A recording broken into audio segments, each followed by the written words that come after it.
Nikolai, thanks, man. I appreciate it. Hope we do see you here at Talladega at the race, but I appreciate it, and it has been quite the crazy journey of climbing the ladder to get here. But it's been a fun one, and hopefully, I think everything will work out great, where I can continue to contend for wins and get a lot of wins for many years to come.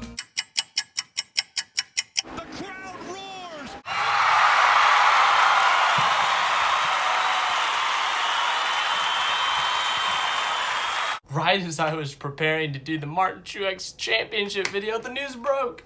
Matt Dibenedetto has a 2020 ride.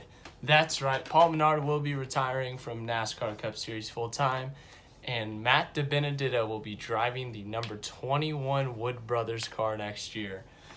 He gets out of Toyota. I mean, good for him. He kind of got screwed by him in a sense, but man, that makes me happy. This does throw a wrench in my schedule, but it's a positive wrench. Dibenedetto, obviously, 2 or 3 weeks ago, broke the news that he would not be returning to Levine Family Racing due to the fact that Christopher Bell he didn't say Christopher Bell, but we're assuming Christopher Bell will be going to the 95. But Matt Dibenedetto would be a free agent in a sense, the silly season stuff that everyone talks about, but people were speculating that Paul Menard would retire. Nothing was official. It was all rumors. People were trying to shut it down. But he actually is. He is retiring. And now Matt Dibenedetto has a full-time ride. Good for him. He's in a good car. We've seen that 21 in the past win races a couple years ago with Blaney. And this year, even Paul Menard hasn't done too bad. I think he sits 18th in the points right now.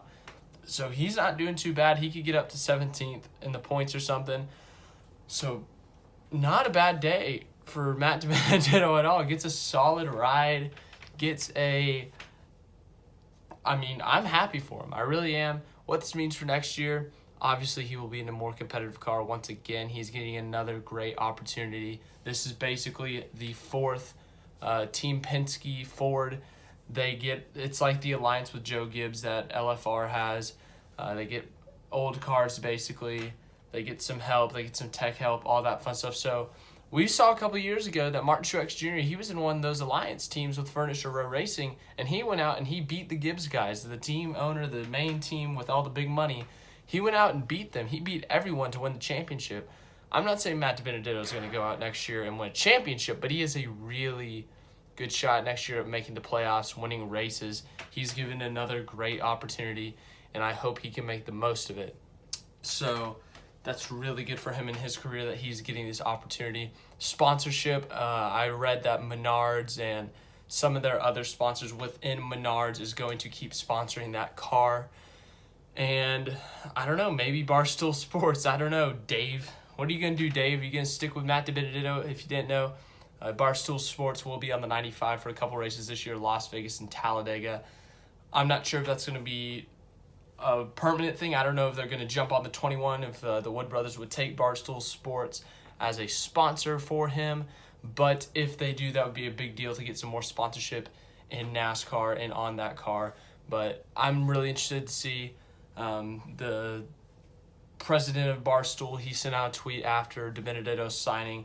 He said, "Let's go." So I don't know if that means anything. I don't know if he's just excited for the guy. I mean, we're all excited for the guy. We're all rooting for Matt Dibenedetto. He's a really good guy, really good driver who just needs an opportunity. He was given his opportunity this year. Had a rough start to the year other than the Daytona 500, but ever since that halfway point, he's been doing really good. At these short tracks, these 750 horsepower tracks, these road courses, he's been doing really well. New Hampshire, I think he got a top 5.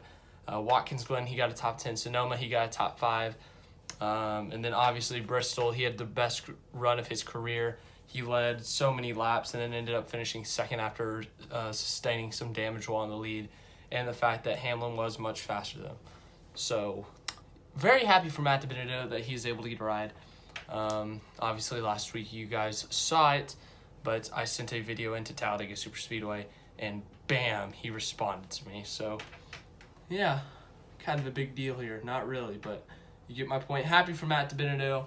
Really happy for just him, his family. They don't have to stress about finding a ride next year. They have got it. I don't know how long this has been in the works, but man, I'm super excited for him. Best wishes to Paul Menard. he's had a pretty good Cup career.